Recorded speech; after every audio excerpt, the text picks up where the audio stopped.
the Wellington in the final 2.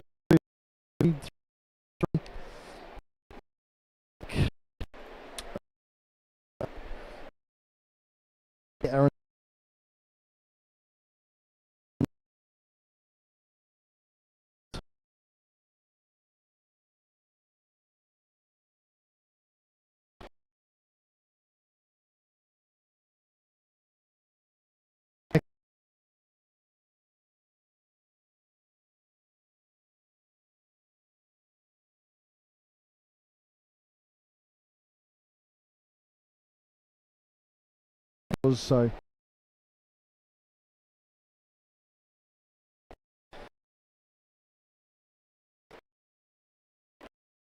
more than 8.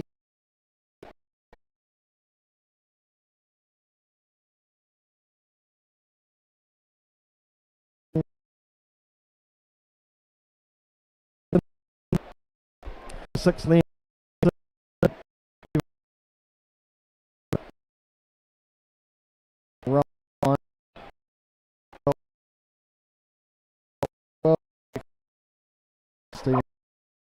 This game.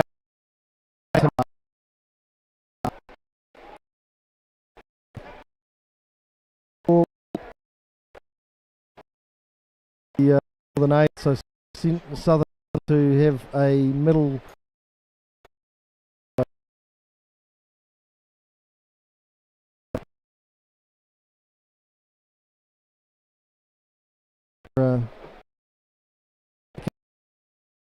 We're just in the middle side. Southern down to the north, 4 metres of the goal tray. Northern A have got possession of the puck, just clearing her out to the far.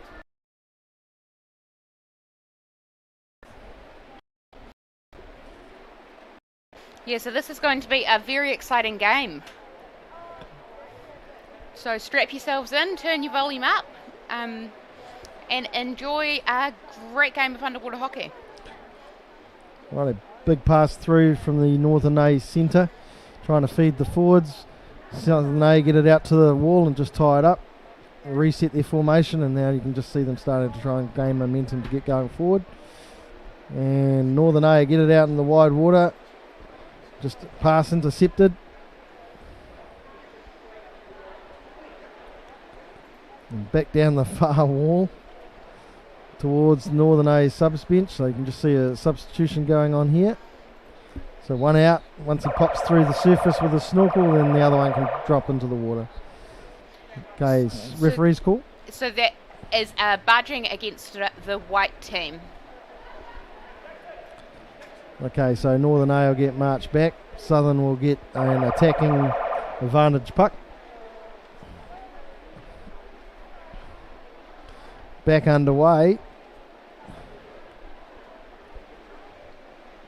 About 8 metres out. Southern A in position but being corralled into the corner of the pool.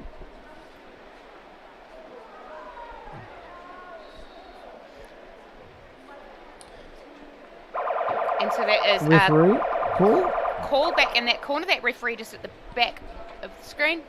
So they're pushing back the white team. Alright, about 8 metres out. They'll set the line at about the 5 metre line. And Southern take possession of the puck and again marching it up inside the 5, getting towards the 3 metre zone, but corral back out to the wall. Fighting hard, big flick down and right into the far corner. So you might see the Southern player try to get in and come out on a 45 degrees towards the middle of the pool. They're just feeding it onto the edge of the goal tray. There's a big melee there. And the puck is back out to the wall. Referee's call. Let's see what's happened. Oh, penalty. They're calling a penalty shot. So it looks like there was gloving there. Yep, so in this case here, there's two things in the rules that they were looking for as the referees. One is there was an infringement within the 3 metre circle But in this case, it wouldn't have resulted in an almost certain goal being scored. So now they go back to a penalty shot. So this is a 2-on-1 attacking. The defender has to keep his hand on the wall until the puck is touched, and then he's allowed to come off and then try and attack. So, and you can just see it in there. So we'll see what the referee's called. No goal has been awarded. So there was an illegal stop there. So it looks like just when that... well, referees are conferring, so we'll just see what happens here. So just watch that replay closely. So that looks like it was pushed in by this attack on this side. But there was potential... The refs are still discussing it.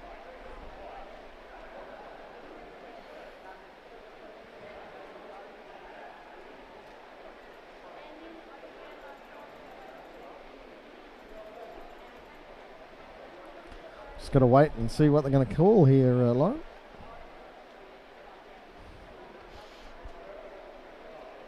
So yes, obviously two ways that goals can not be awarded in a penalty shot is either when they get it past the water, past the little dotted lines, or if the goal is scored illegally.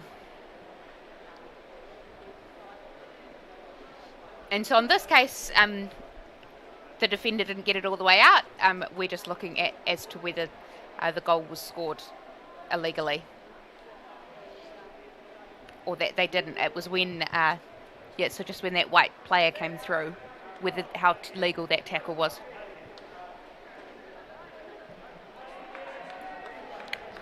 So they have decided to play the penalty shot again. All right. So during a penalty shot, you can notice here the clock is all stopped. So there's no loss of time. They've just got to play it out. So they'll reset. Here comes their two attackers.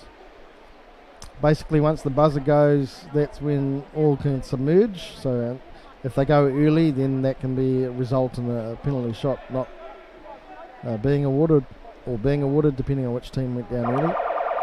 So there's the buzzer. They all sync. The block is put in place. He's got to stay away, and just left it on the tray. It's defended. All the way past, went past that little dotted orange circle. And no goal's been awarded. So this is a little bit strange. Normally you see a strike taken, but as defenders, the way we reset. But of course the goal is not awarded. So you can just see here. He just put it on the tray, and then he just whipped it out and turned 1-on-1 then rather than a 2-on-1, and he got it out to the far side. Back underway, 9.5 minutes to go in the first half. Still 0-0.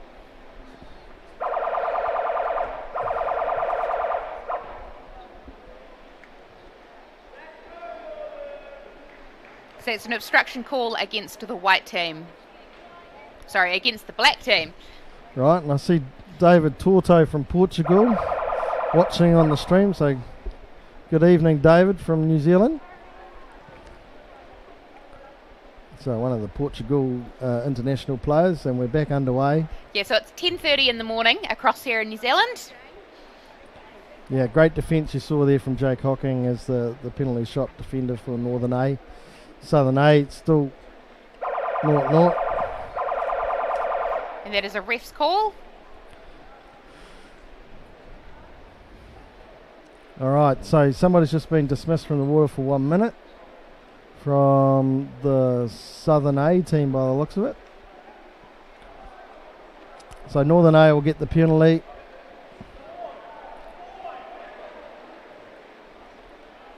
All right, you can see the centre there, number 12, Jackson Godfrey. So that is number 3 that has been sent out. And passes. So that is Fergus Griffin-George. Oh, good underside flick there. That was amazing. 2.5 metre backside flick. Got in the far corner of the tray. Goals awarded. You can just see here, he flicks it, and then boom, just in. Oh, you can see Rohan's so happy with that. Rohan Pine. Great work. from that young man. Oh, gee, he'll tell his team about that goal, I'll tell you. He might come after the game and come and have a talk to us about it. Oh. Ask for the replay. Yeah, he's been doing a lot of work in the gym, that boy, so he's doing well. All right, so 1-0 to Northern A over Southern A. Big drive here, straight down the middle. Just pulled out at the last minute by the Southern A team.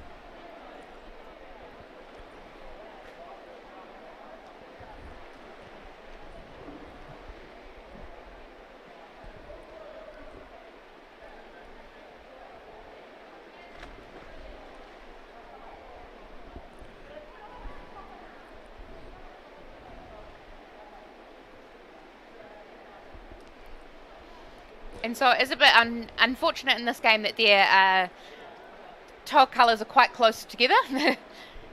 Yeah, so in New Zealand we don't play dark and white. We only have one set of swimsuits needing to be approved for each match. So that's a little bit of a deviation from the international rules for those international viewers. And partly just to encourage and keep that cost low. Right, referee's call. It's against the Northern A. Southern A get an attacking advantage puck. Probably so that was an obstruction called. Obstruction, so it looks like a 5 metre free puck. Back underway. Into the melee. Out to the far side. Southern A's there. Oh. Back onto the back wall. It's fair stuff. Lots of bodies. It's driven in. Looks like it's got to be in here. Let's see what the referees are doing. Oh, puck is in the tray. Let's see what the call is. A lot of bodies. Right, goals awarded.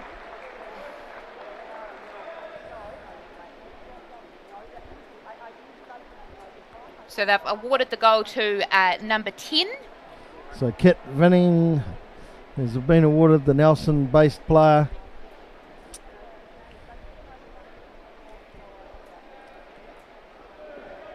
Looks like we're going to timeout for the black team. Any thoughts on the lopsided scores? A lot of games of this tournament. David, actually, this is a regional-based tournament. So because of the number of players, the northern and central zones are generally the strongest. So that's why they both actually have a B side. So quite often when you see a Northern A, Central A, you can kind of go half of the New Zealand teams on one side, and hence you can see their score lines are about 2-1, 1-all, 2-all. And then, of course, when we have the B sides, actually they are, although they're good players, they're up-and-coming youth quite often. So the B teams, quite often they are New Zealand under-19, New Zealand under-24 players. So generally you'll see that the A team versus a B team can be a blowout. And then our South Island zone is actually 3 zones that we combine together. They have a lot of the players, especially under 24 level, who transfer for university. So that's why the Southern A can sometimes be a hit or miss depending on what players they've got available for the tournament. Yeah, and also Southern are coming from quite a distant region. So a quarter of the New Zealand population lives up in Auckland. So obviously they have a large pool they can play from. Central has a very strong sort of school tournament and stuff, and a lot of people that sort of stay or come back to work here. And then the South Island's basically split between Nelson, Christchurch and Dunedin, which are all sort of 4 or 5 hour drives away from each other. So it becomes sort of, they don't get lots of practices together and those sorts of things. So those Central and Northern teams generally become historically a little bit stronger. So it's very impressive and awesome for Southern to field a team this good, isn't it? Yeah. So if I kind of run through the names of the Southern A, I got Ben Seaton is from Dunedin, Fergus Griffith-George, Benjamin Richards, Ryan Dean, Auckland-based players transferred to Otago, Dylan Booth, another Otago, Gareth Ward-Allen's out of Tauranga, so that's in the North Island, but transferred for university. So you can see here there's 2 or 3 South Island-based players, and then a lot of transfers in from the North Island for university. So if you're doing health sciences, then in New Zealand we've got 2 universities that offer that, Auckland and Otago.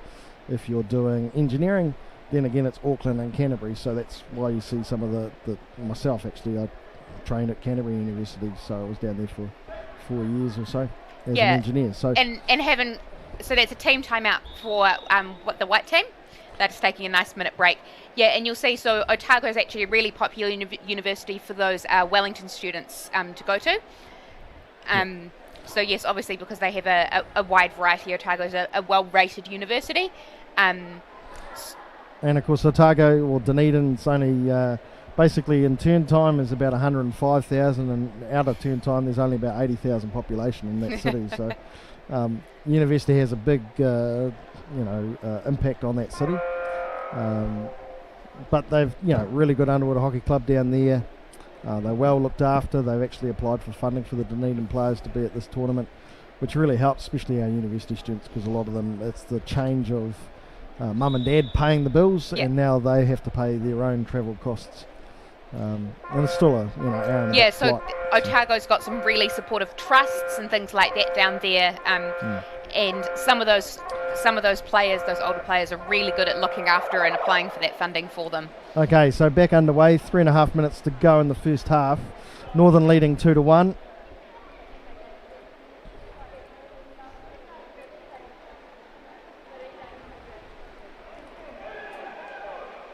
Right, Northern A now just driving into the Southern A, attacking 5 metres. Southern trying to keep them out at the wall. And it's looks like a stick infringement awarded against the Southern team.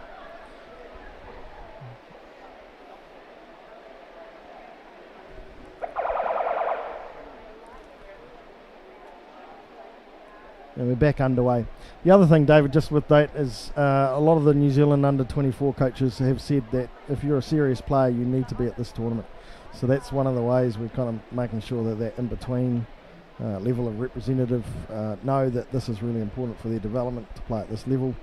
Nobody likes getting beaten by 10 goals, but they learn how to play and defend, and we do see the results during the tournament get a lot closer. So. Yeah, and just even that learning, obviously in those New Zealand teams you're coming together with a lot of players from different regions, so it's kind of cool in these sorts of things to play outside of your club. Oh, big flick there, knocked down, cleared out by the Southern 8, out to the far side.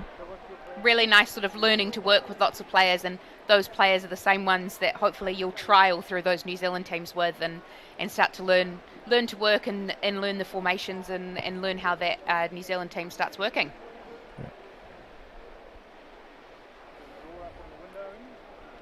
Alright, so Southern just trying to grind it down here. They look like they got it to a forward. Just got away, but then got captured. Put back on the wall by the Northern A. And you can just see them turning over their subs. In goes one, out comes one. And still driving Southern A. Deep call railed back into the corner by the Northern A. You notice here, we'll try not to hold on the wall. The back player just kept it on a stick. Swerve, but he kept about at least a foot off the wall. Keep possession. It's one of the things we started to do a lot more of training on, is that we don't want to hold the puck on the wall as such. We want to maintain position as the better way of doing it. So that was just a barging from white number 2. So that's Hamish Arthur. So not serious enough to warrant a sin bin, but enough to obviously impact the game. So an advantage has been called. Right. Oh, so David, you're Liam's flatmate. Oh, well. So that's now a call barging against black. So a complete opposite of the call just before. Of course, what happens on tour stays on tour, David, so you'll have to ask him what he got up to last night.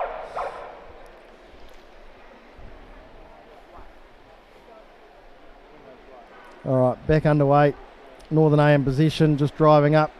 Good surge right up the middle of the court here. It's quite hard to dispossess when that run gets going. Looks like Southern A just pushed them out to the right hand side. Mid-water. And Northern A clear it. You can just see them there. You can see he just stopped a couple of feet short of that wall and held possession, it just stops the player coming in full steam to attack you. So that is now half time, just been called, so 3-minute break, and then the play will restart. So teams are just swapping ends to just make sure that if there were any advantages, that they are evened out in regards to the court. Because technically in the international rules, although this is a flat court, you can actually have some variation on the angle. Yeah, 1 in 20 degree gradient. Alrighty, so we're just looking here at the halftime talk. We've got John Cole there, the coach of the Northern A side. So he was in our World Championship side in 2006, got the gold medal. And still putting back into the sport all these years later.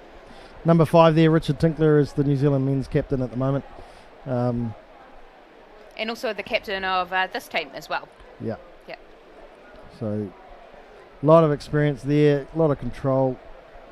Not panicking at all. They've been here before. Yeah, and you can see those guys also enjoying the game as well. Not taking out too much frustration, but, trusting themselves.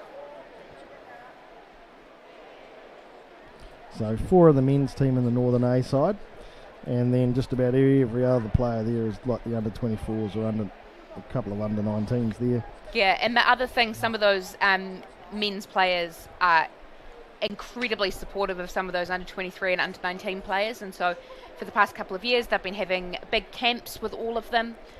So it's pretty cool. So all of those guys, even if they weren't in the previous men's team, they've all been training with them, coming to camps, and organising that, and that's great. And people like Benson Wolf and Liam Watson have been really great at sort of helping sort of coach those camps. Yeah, so at the New Zealand level for this year, we're going to have probably a couple of full-on training camps with everybody involved. No real selections, but just to keep the development going. Yeah, and if we can get some of those, under 24 players and things like that, sort of playing at that men's level, understanding formations and how things play, it becomes a really sort of easy step up to sort of have all the teams sort of on the same page and following the same sort of development. It becomes a nice sort of very good development progression, and the men have been very supportive of that. 10-second clock, about to restart the second half. 2-1 Northern ahead.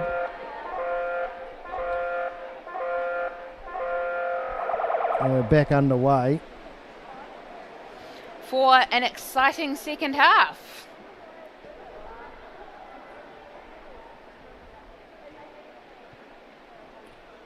Right, melee in the middle of the pool. Neither team really getting control of the puck, but here's a deep siege for Southern. Oh, just looks like. Right, we're just going to stick infringement by the look. And this will likely be so that was actually Let's just wait for the ref. Let's just see what he's got. He's pushing them back against there. Oh, I can just hear some yelling going on. It looks like we're trying to get a sim in there for a deliberate foul. All right, back underway. Southern in 5 metres out with the puck, and puck's in play.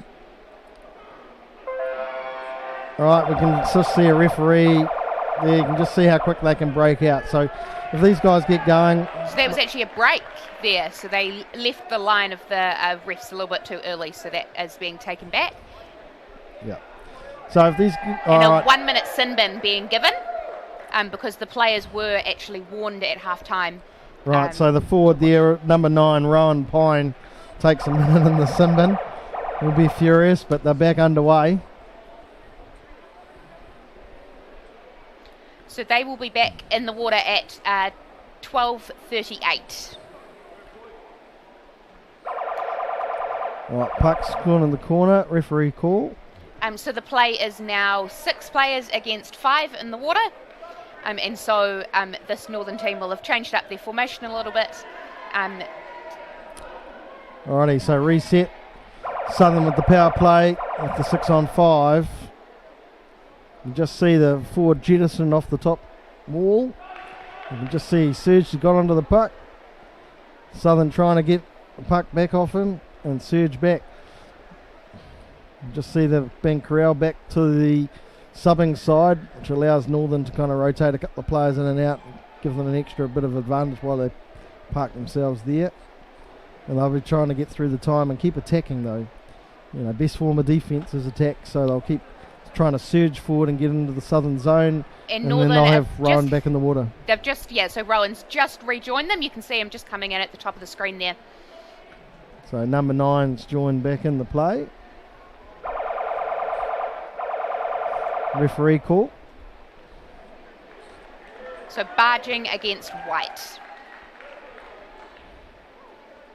So Southern will get that advantage puck just outside their defence zone, and they'll try and get it back to halfway and try and set up on the goal.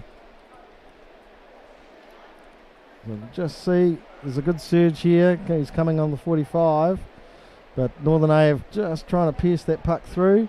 They fed the forward, and you can just see a 2-on-2 there. You can just see a big drive, right on the back wall. Southern A is just packing into the wall now and just trying to drive back around to the corner. You can just see Northern A really trying to move that puck. Lovely passing around the back line and picked up. Southern A get it back out to the near side wall. Yeah, and if you watch the speed of some of those kicks and the power that some of these men are able to get in, you'll see that that's how a lot of them are able to. You can just see Ryan holding onto the barrier there. Number 9. All right, Rob Tinkler, number 5, just sitting in the corner. Here come big flick out. Right, back out at 5 metres, but in position is Southern A. You can just see them being camped in there by the Northern A, creating that bit of a ring. Got an advantage being played by the referee. Yeah, and the reason for Southern's taking that puck to the wall is obviously you then have the wall as a barrier, so players can only attack you from 3 sides rather than 4. And it's also the furthest point away from the goal bin as well. It's the quickest way to get it as far apart as well. Right, you can just see the 2 forwards surging there and trying to be fed by their centre player, and the puck is in the tray. And looks like goals awarded. So you can just see the 2 forwards surging in. So it's been awarded to Rowan. And there, number 9. Number 9, he just did a curl there to flick it in off the inside edge of his stick. So there he is, number 9, right in the centre, taking his mask off, Ryan Pine. And that is a stoppage of time, and a team time out has just been called. So Rowan, Hamish Arthur and Jake Hocking all sitting in their subs bench. But yes, good time to take a team time out. There was a very long piece of play and very intensive work from both teams there. So it looks like it's pretty much going with seeding, with Northern A now 3-1 ahead. So some wise words there from Rob Tinkler and John Cole, the coach. Number 5, the captain. Yeah, so we do have 10 minutes remaining of this half, so Southern are still very much in it. Basically, the quickest you can score a goal is about generally a minute by the time, because it's at least 15 seconds to swim a length, and then about 30 seconds to do the reset on the time. So it ends up... Right, 10 minutes to go. Let's see if the Southern team can react to that goal. They won't be happy with themselves.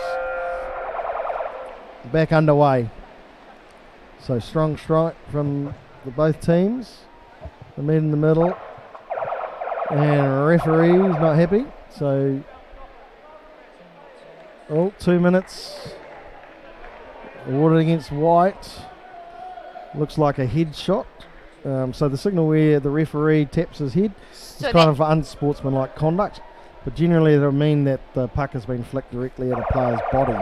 So it doesn't matter about the head, it's about any part of the body. If it just gets deliberately flicked, then it'll be penalised. Yeah, so it's number 12, so that is Jackson Godfrey, who has been sent out for 2 minutes. So yeah, and the reason for that is really just a health and safety thing. We want to make sure that the players are safe and not getting injured.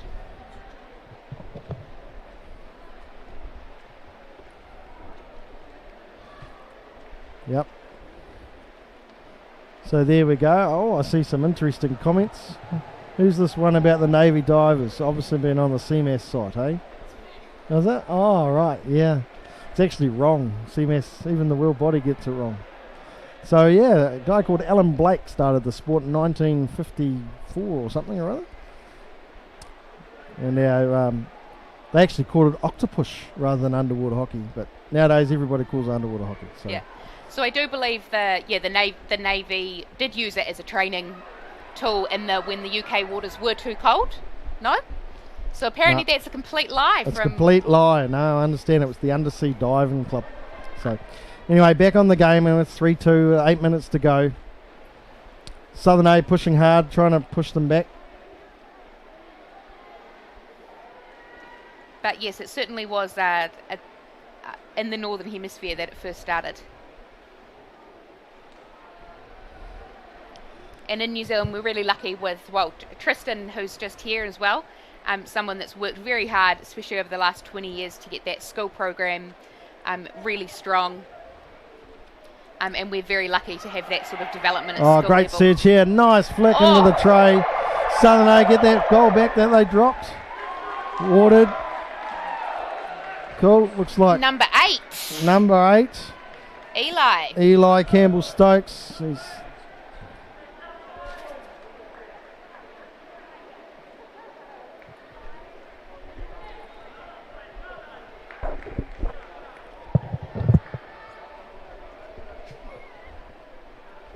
alrighty. So the Southern team come back, get the goal back. So 1 goal in it. We're back underway, 7 minutes to go.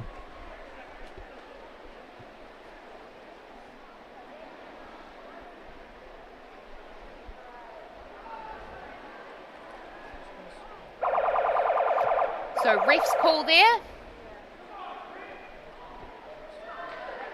Barging against the Northern A team. So Northern A march back the 3 metres.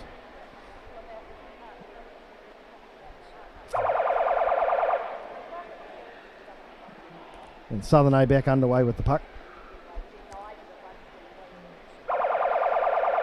Referee's call, Laura. So there was an obstruction again from number 2, Black. So they're getting pushed back that 3 metres. So Ben Seaton from Dunedin given the call, push back the 3 metres.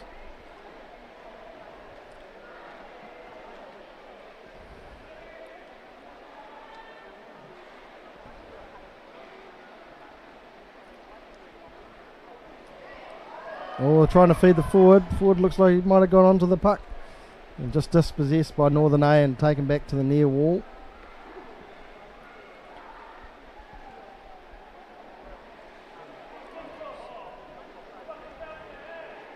So the referee's playing an advantage, and the call has just been made. A barging call against Southern. So Northern getting that advantage up in that front third of the court. All right, so Southern deep on defence. Northern have touched the puck and we're back underway. Southern get it out to that near wall. And Northern A just try to kind of ring them in like an umbrella and try and get their formation set so they can drive in on that goal tray.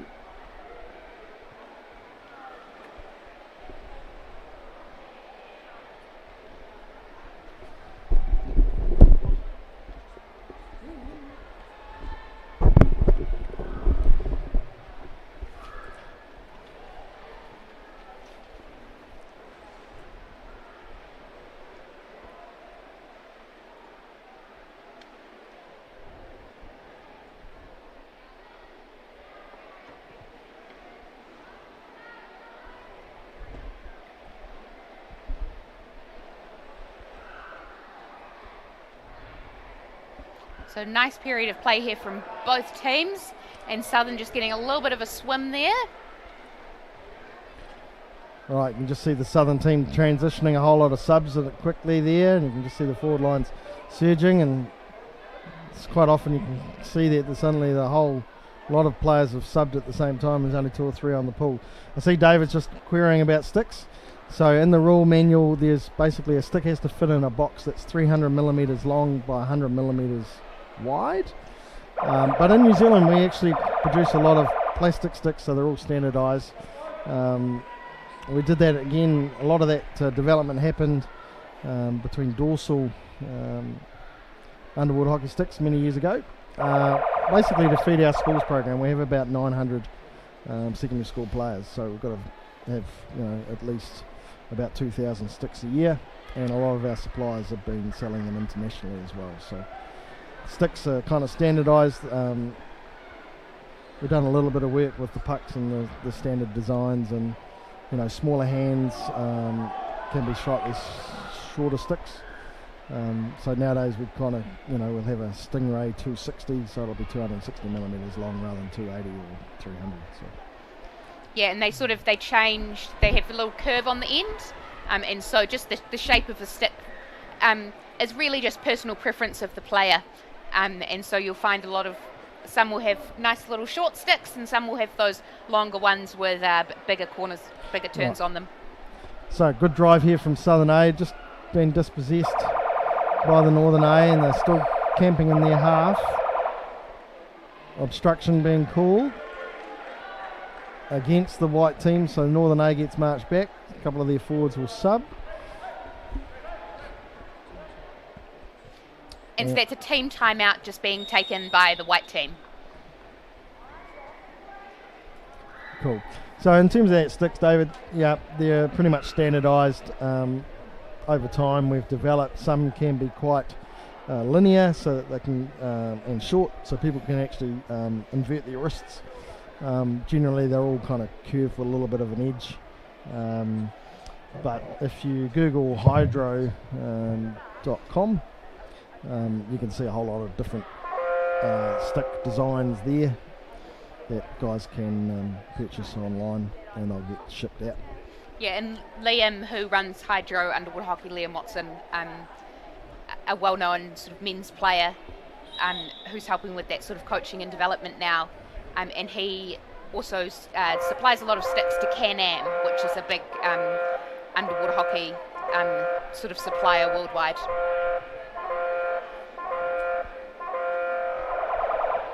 Back underway, 2 minutes to go. Southern pushing hard, trying to get this equaliser. Can we see the first sudden death? Oh, that'd be pretty exciting. Yeah.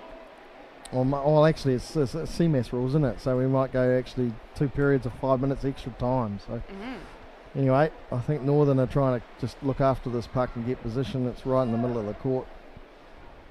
So, and actually Northern now surging into the Southern zone. The Southern player just holding possession. He's under pressure, so he's getting right out next to the wall.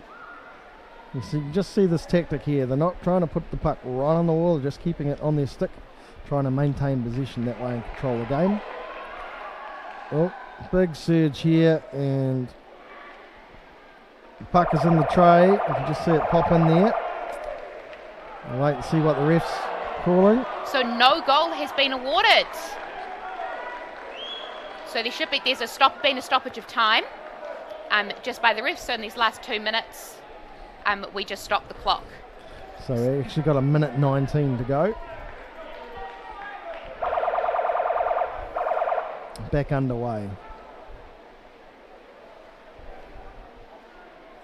So watch those Southern Finns moving very quickly, trying to get that puck as quickly as possible they can, so they can get an opportunity. Try and get an opportunity.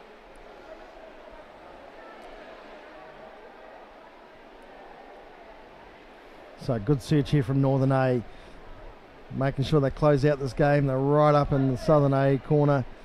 You'll find probably the Northern A team will now start watching. I can just see their centre there looking at the clock, just checking out the time, going, well, we can sit up here all day. We're not in trouble by getting an equaliser. We don't have to take the puck out of the corner. You just see North Southern there trying to get the puck going. Yeah, because if Southern were to be able to score, they would need a very big and fast drive, likely a breakaway, Yep, so you can just see the Southern trying to get it out the open, the Northern quite happy to leave it on the wall. But now you can just see what happens if you open it up. Equally, it can be more attacking. So yeah, 12 seconds is about the time it takes to sprint to the other end. And so it's just cleared out to the corner there by the Southern A. 5 seconds to go. Referee call. So end of the game has been called. So great win there to Northern A 3, Southern A 2. So great work from the Northern A. They'll be happy with that. They'll get to go and meet Central A in the final of the men's in a couple of hours' time.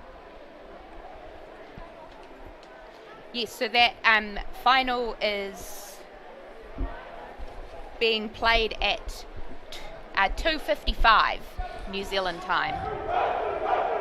So it is just 11 at the moment in New Zealand here, and so 2:55 is the start of the men's final, and the women's final is just before that at 2:10.